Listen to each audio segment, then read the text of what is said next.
સંત સમાગમ જે કરે સર્વેથી યો સકહાવે વામે સગળા દુઃખ સુખ શરણાગત પાવે તો પ્રથમ જય શ્રી રામ વદનથી વસન યુસરે પુરાણ જેના ભાગ્ય સંત જો દ્વાર પધારે સદગુરુ મહારાજ સંત સમાગમ જે કરે સર્વેથી ઊંચ કહાવે. હવે સર્વેથી ઊંચ કહાવે એટલે એની વસ્તુ ઉપર કોઈ વસ્તુ નથી. સંત સમાગમ જે કરે સર્વેથી ઊંચ કહાવે એમને વામે સઘળા દુઃખ, એની ઉપર કોઈ દુઃખ રહેતું નથી. અને જો દુઃખ આવે તો એને કાંઈ લાગતું નથી. પ્રથમ જય શ્રી રામ વદનથી વસન ઉસરે, વદનથી એટલે અંતરથી, અને પૂરણ જેના ભાગ્ય હોય ને એને દવાર સંત પધારે, બધે પધારતા નથી. સંતને જે ઘરે લાવવાની બહુ કાઠું છે, જેવું તેવું નથી. પણ સંતો છે ને બહુ દયાળુ હોય. એ કાંઈ ટાઢ તડકા કે વરસાદ કે કાંઈ જોતા નથી. એને તો વાટ જોઈને બેઠા કે ક્યારે આમંત્રણ ભજનનું આવે અને ક્યારે ભજન કરીએ અને કરાવીએ. તો સંતો બહુ દયાળુ હોય છે. એટલે કીધું કે રામ નામ અધિ મુખ પવિત્ર, હસ્ત પવિત્ર પૂનદાનથી, શરણ પવિત્ર તીર્થયાત્રાથી, અને હૃદય પવિત્ર બ્રહ્મ જ્ઞાનથી. તો કોઈ આવા મહાપુરુષો પાસે જઈએ તો બ્રહ્મ જ્ઞાન થાય, નકર થતું નથી. કોઈ આવા સંતો પાસે જવું પડે આપણે. એક શબ્દ રામનું નામ એના મુખમાં હતું, બીજું શું હતું? રામ નામ સિવાય કાંઈ નહોતું. તો રામનું નામ છે સબરીબાઈ એના લોહીમાં વણી નાખ્યું હતું. એની જીભ ઉપર એની પારસ વણીની જેમ મઢી લીધું હતું. એટલે કીધું કે જો આપણે ગમે એવી કંપનીની કોલગેટ લાવી તો આપણું મુખ સાફ થાય, પણ પવિત્ર થતું નથી. પણ મુખ પવિત્ર કરવું હોય તો શું કરવું પડે? એક રામનું નામ. રામ નામ મણી દીપ હે મૂકું જવરી માય. આ તુલસીદાસ મહારાજ કહે કે જો રામનું નામ આપણી જીભ ઉપર હશે ને તો બહાર અને અંદર આ ચારે કોર ઉજિયાર થાય. અંજવાળું ને અંજવાળું, બીજું કાંઈ આવતું નથી. આ વસ્તુ છે. આ વસ્તુ છે. તો રામ નામ, તો કે કયું રામનું નામ? તો કે દશરથને ઘરે જે રામ પ્રગટ થયા છે એ રામનું નામ સંતો કહેતા નથી. તો કે કયા રામ? તો કે આત્મ રામને ભજીને લાવો લીજીએ, સંગ હરિગુરુ સંતનો કીજીએ, આત્મ રામને ભજીને લાવો લીજીએ. આ રામની વાત સંતો કરે છે, બીજા રામની વાત કરતા નથી. રામચંદ્ર ભગવાન આવ્યા દશરથને ઘરે, ત્યારે 16 વર્ષના હતા ને બહાર નીકળ્યા બધું નિહાળવા. તારે એને એમ થયું કે ઓહો આ રાજમહેલો બધા ખંડેર થઈ ગયા છે, આ નદીઓ નાળા વેણ મૂકી દીધા છે, તો આ દેહ છે એક દી ખંડેર થઈ જાય કે આવો નવો રહે? થઈ ગયો ને, ખંડેર થઈ ગયો ભગવાન. તો એને એવો વિચાર આવ્યો કે મારે મારું કલ્યાણ કરવા જવું છે. તો ગુરુજીને પૂછ્યું, વશિષ્ઠ મહારાજ મારે મારા આત્માનું કલ્યાણ કરે. તો કે તમે કોણ છો? તમે શું સમજો કે તમે દશરથને ઘરે મનુષ્યનો દેહ ધરીને આવ્યા છો, તમે એમ માનો છો કે હું મનુષ્ય છું? પણ તમે જે નામ આ દેહનું ધર્યું છે ને એ તમે નથી. તો કે હું કોણ છું? તો આ મને સમજાતું નથી. તો ગુરુ મહારાજ તમે આ મને સમજાવો. આ ગુરુ મહારાજની પ્રકાષ્ઠા છે. હા, તારે એને કીધું કે તમે તો આત્મ રામ પોતે સવો, બધામાં ઘટોઘટમાં વસનારા સવો, તમે એક જગ્યાએ રહેનારા નથી ભગવાન. આ તો સ્થાવર અને જંગમ, આ તો સભર ભરેલું છે આ વસ્તુ. જેમ તેમ વસ્તુ નથી. હમણાં બા અમારા ભજન બોલ્યા કે ગુરુવારે ગુરુ ઘરે જઈએ, ગુરુ રાખે ત્યાં બેસી રહીએ, હરી ભજી હરિજન થઈએ, આ સમાગમ સંતનો સુખ કાર્ય. જો સુખી થવું હોય તો સંતનો સંગ સપને પણ મૂકવો નહીં. એટલે સંતોએ કીધું કે સંતોની સંગત મરણનો મૂકીએ, સુકીએ નહીં 4 દિવસનો લાવ, માટે મન રાખો સંતોમાં માલતું. અને વિલંબ ના કરશો, આવ્યો છે દાવ. આ દાવ હું કામ આવ્યો છે?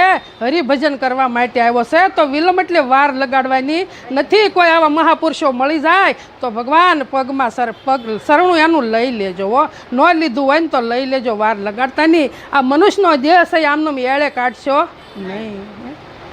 ક્યારે આવીને ઊભું રહેશે, કહેવા નહીં રે કે હું લેવા આવ્યો એમ. પણ જો સંતનો સંગ કર્યો હશે તો સદગુરુ લેવા આવશે, અને જો સંતનો સંગ નહીં કર્યો હોય ને તો જમરાજા લેવા આવશે. આ દેહને જમરાજા લેવા આવશે. દેહને કાળ ખાય છે, બાકી અંદર રહેલો છે એને કોઈ વસ્તુ લાગતી નથી. આ દિવસ વયો ગયો તો આપણું શું લઈ ગયો? એ ભગવાન એક દિવસની આયુષ લઈને ગયો. તમે કેમ કહો છો કે કાંઈ નથી લઈ ગયો?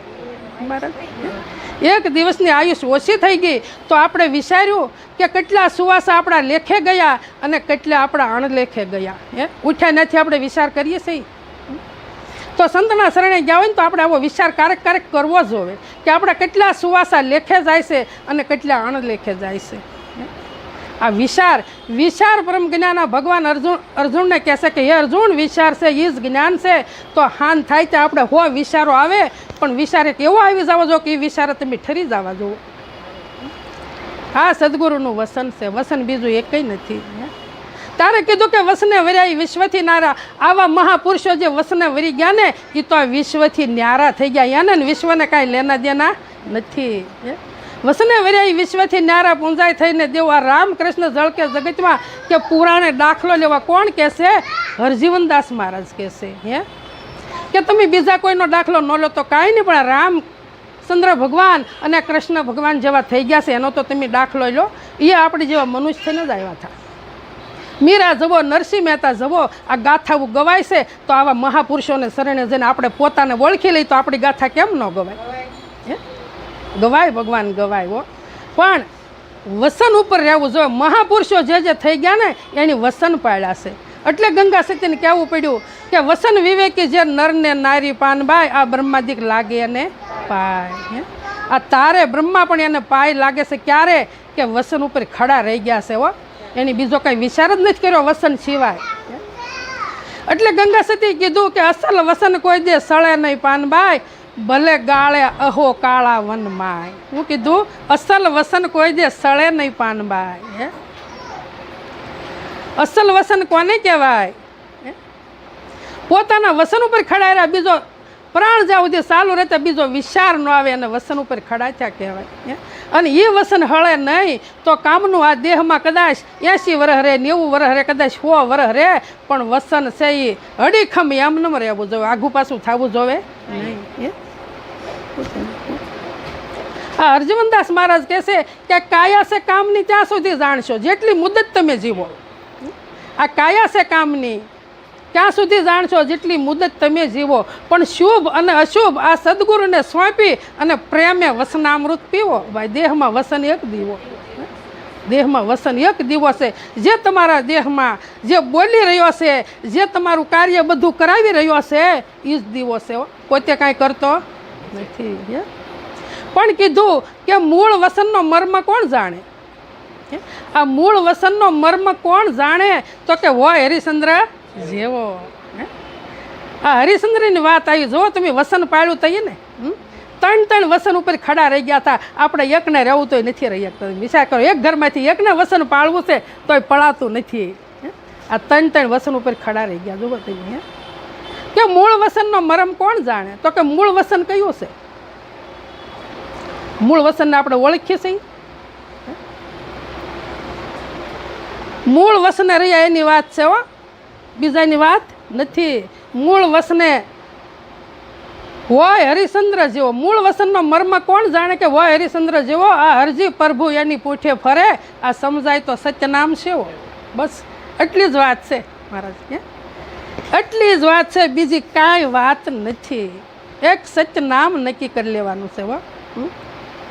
એટલે સંતોએ કીધું નવ જાય જબુ કડી જામની, રવિ પ્રગટે રહે નયા રાત, ગુરુજી એવા ગોતી.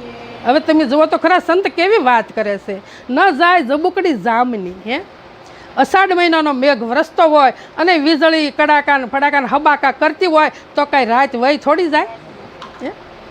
પણ રવિ ઉગે તો રાત કેવા ઊભી રહેશે કે નહીં જાવ એમ? આ વાત આપણી છે. આવા મહાપુરુષો મળી ગયા હોય અને એનું જ્ઞાન લઈ લીધું હોય તો અજ્ઞાન રૂપી અંધકાર આમાં રહેતો નથી. વાત બહુ ગહન છે. બોધ સુણતા કરમ બળે બાપડા, બોધ સુણતા કરમ જટ ખોવાય જીવની જાત, ગુરુજીએ વાગોતી જટ ખોવાય જીવની જાત, ગુરુજીએ વાગોતી. હવે વિચાર આપણે કરવાનો છે કે આપણી જીવની જાત ખોવાણી કે ઊભી છે જી, આ વિચાર આપણે કરવાનો છે. સંતોએ આપણને રસ્તો બતાવી દીધો ભગવાન, પણ હાલવું તો આપણે પોતાને જ પડશે. સંત છે ને એ તમને રસ્તો બતાવીએ ને એ પછી એનામાં પોતામાં સ્થિર થઈ જાય. પણ જો સંત જેવું બનવું હોય તો તમારે મહેનત કરવી પડશે, વિચાર કરવો પડશે. બોધ સુણતા કરમ બળે બાપડા. તો હવે ધ્યાન શું રાખવાનું છે? હવે નવું કર્મ ઊભું ન થાય ને એ ધ્યાન રાખવાનું છે. બોધ સુણો એટલે કર્મ હતું એ બળી ગયું. કેમ કે દેહ આખો અર્પણ કરી દીધો, પછી કર્મ ક્યાં ઊભું રહે? પણ આ બધી કાર્ય કરવા હાટું દેહ આપણને પાછો આપ્યો, એટલે હવે નવું કર્મ ઊભું ન થાય ને એનો બહુ ખ્યાલ રાખવાનો છે આપણે. તો એ જો નવું કર્મ ઊભું ન થાય તો જીવની જાત મટે, નકર મટે એવું નથી. નકર હતા નૈયા ક્યાં ગયા થાક ત્યાંય નહીં. જીવનો જીવ એ જીવ તો બાપા છે જ નહીં, પણ આ તો અજ્ઞાનને લીધે કહેવું પડે કે બધાને સમજણ હરખી નથી બાપા. એટલે કહેવું પડે. પળ એકમાં પારસને પરસતા હથિયારનું થઈ જાય હેમ, ગુરુજીએ વાગોતી. પળ એકમાં જો વાર જ નથી જરાય. તમે આંખ વીસીને ખોલો એટલું જ પળ થતું નથી, એથી ઓછું પળ થાય છે. પળ એકમાં પારસને પરસતા, તો પારસ અને પ્રશ કરતા કે હથિયારનું થઈ જાય હેમ. તો આ સાબિતી સદગુરુને આપણે આપવી પડે કે આ એમ બન્યું કે નહીં.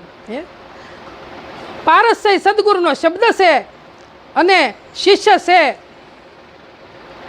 એ હથિયાર છે. આ હથિયારનું એમ બની જવું જોઈએ, એમ બની જવું જોઈએ બાપા. સદગુરુનો શબ્દ જો નક્કી કરી લો તો એમ બને ને બને. એમાં કોઈની તાકાત નથી આંગળી સીંધવાની કે ન બને એવું. માયા પડદો મટાડીને મેળવે, માયા પડદો મટાડીને મેળવે, કમળાપતિ કુશળ શ્યામ, ગુરુજીએ વાગોતી. કમળાપતિ કુશળ શ્યામ, ગુરુજીએ વાગોતી. સોખે સોખું સંતોએ કીધું કે માયા પડદો મટાડીને મેળવે. જો માયા પડદો મટી જાય તો આ વસ્તુ હામી ઊભી છે, નકર નથી. તુલસીદાસ મહારાજે કીધું કે ગોગો સર જાલગ મન જાય ભાઈ, ત્યાલગ માયા દેખો. આપણી દ્રષ્ટિ ફરી હોય તો માયા આઘી જાય, નકર માયા છે એમ નમ જ છે. માયા આઘી પાછી થાય એવું નથી. અને માયા છે ને એ પરમાત્માની છે, બીજા કોઈની નથી. એટલે કીધું માયા પડદો મટાડીને જો મેળવો તો કુશળ કમળાપતિ શ્યામ, રાધાનો જેમ શ્યામ છે એમ આપણો પણ શ્યામ છે, આઘો નથી. કમળાપતિ કુશળ શ્યામ, મૂળ જરાય શેટો નથી. પણ માયાનો પડદો સંતોએ હટાવ્યો છે, પણ પાછું આડું આવરણ આવી ન જાય એનું આપણે ધ્યાન રાખવાનું છે. કાંઈ ધ્યાન રાખવાનું નથી. એક અગર સંદન કેરે આશ રે, એક અગર સંદન કેરે આશ રે, તરું થઈ જાય સંદન તોલ, ગુરુજીએ વાગોતી. તરું થઈ જાય સંદન તોલ, ગુરુજીએ અગર સંદન કેરા આશરે, તરું થઈ જાય સંદન તોલ. તરું કહેતા ઝાડ થાય. 10 વીઘાના ઓલામાં લીલગરી કદાચ રોપી હોય અને એક વચ્ચે સંદનનું ઝાડ હોય ને, અન્ય શેઢે ઊભા રહીને તો એમ થાય કે આખું વન 10 વીઘાનું સંદનનું છે. એમ તરવું થઈ જાય સંદન તો એમ તરુ કહેતા શિષ્ય અને સંદન કહેતા સદગુરુ હો.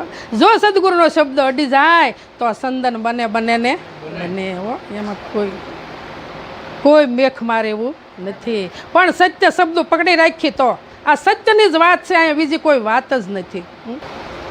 તો સંદન બનવું હોય ને તો સદગુરુનો શબ્દ નક્કી કરવો પડે. તરુ કેમ બધી જ લીલગરી કેમ સંદન બની ગઈ, એમ આપણને સદગુરુનો શબ્દ અડી જાય ને તો હું ને તમે બધા તમારે આપણી સુવાસની સંદન જેવી આવવી જોઈએ. હે બાપુ, સંદન જેવી આવવી જોઈએ. નકર તો હું ભેગા થઈને જેવાને તેવાને ઓઠા દઈને આ જુદા પડી જાય. હે બાપુ, આને સત્સંગ ન કહેવાય. સત્સંગ થોડો કરો, 10 મિનિટ જ કરો, 5 મિનિટ જ કરો, પણ સત્ય વસ્તુનો સત્સંગ કરો. બરાબર ને? એમ સદગુરુ શરણથી સેજમાં, એમ સદગુરુ શરણથી સેજ માં ભવ સંભવની ટેવ ભૂલાય ગુરુજી એવા ગોતી. ભવ સંભવની ટેવ ભૂલાય ગુરુજી એવા ગોતી. એમ સદગુરુ શરણથી સેજમાં ભવ સંભવની ટેવ, કે જે ભવની ટેવ પડી છે, જલમવું અને મરવું, જલમવું ને મરવું, બીજી એકે ટેવ નથી સંતો કહેતા. આ આપણને ટેવ પડી ગઈ છે. કેમ કે પોતાને જાણતા નથી એટલે કીધું કે ભવ સંભવની ટેવ ભૂલાય. ક્યારે આ સંતનું શરણ લીધું ત્યારે. હવે આપણે રહેતું નથી. આ વાત છે. આવી પાંખો ઈયળ લાગી ઉડવા, આવી પાંખો ઈયળ લાગી ઉડવા. સાસો મળ્યો છે ભમરીનો સંગ ગુરુજી એવા ગોતી. સાસો મળ્યો છે ભમરીનો સંગ ગુરુજી એવા ગોતી. 2-3 વીઘાનો રસકો હોય ને, આપણે દેશમાં બધાય ખેતી કરેલી છે. હવે આપણે આવા ટાણે રસકો વાઢવા જઈએ ને એટલે એમાં બહુ મોટી મોટી આમ લીલી સમ જેવી ઈળું હોય ને, તો ભમરી છે ને એ બધી ગુંજાર કરતી હોય. ભમરી ઈળને ગોતતી હોય, પણ જે ભમરી છે ને એ મોટી મારી જેવી જબરી હોય ને ઈળને પકડે ને, એને ડંખ મારે ને તોય ધામણું થઈ જાય, પીડ્યું રહે, ઊંચી થાય નહીં. આ મારી વાત કરું છું. તો એને એ ભમરી પકડતી નથી. કેમ? ગુંડલું વળગી પડી રહી, એમાં ઉર્જા નથી. પણ ત્યાંથી ભમરી વહી ગઈ અને બીજી ઈળને પકડી. બીજી ઈળને જ્યાં પકડવા ગઈ ડંખ મારે ને ત્યાં ઈળ આમ ખુશી થઈ ને. આ એને પકડીને અને એના દરમાં લઈ જાય. અને પછી ડંખ મારે, ફરતી ફરતી ગુંજાર કરતી જાય ને ડંખ મારતી એટલે ઓલીને બીક લાગે કે ન લાગે? આપણને પડખે બેન કોઈક સીટીઓ ભરે તો કેમ થાય? થાય ને. એટલે બીક ગરી ગઈ એટલે એક ડંસ માર્યો ને બીજો માર્યો ને ત્રીજા દિવસે તો ઓલીને પસીનો નીકળી ગયો અંદરથી અને પાંખું ફૂટી ગયું, આખું આવી ગયું. જુઓ પછી હું કીધું આવી પાંખું ઈળ લાગી ઉડવા. જુઓ હવે એ ઉડી ગઈ, પાંખું આવ્યું અને એ ઉડી ગઈ. ઓલી ભમરી એની આશા કરે. તો આપણને સદગુરુ શું આપ્યું? પાંખું આપી કે બીજું કાંઈ? પાંખું આપી ને. વિહંગ માર્ગ આપણને આપી દીધો. કેવો આપ્યો? વિહંગ માર્ગ આપી દીધો. જ્યારે સંતને શરણે ગયા ને ત્યારે ભૂમિનો સાથ લઈને ગયા હતા, પણ પાછા આવ્યા તે આસમાનમાં ઉડાડી મૂક્યા આપણને. હો તો આપણે ભૂમિનો સાથ લેવો પડે. આ ભૂમિ નથી કીધી, હો આની કીધી, આને કીધી છે. તો હવે આનો સાથ આપણે રાખવો પડે.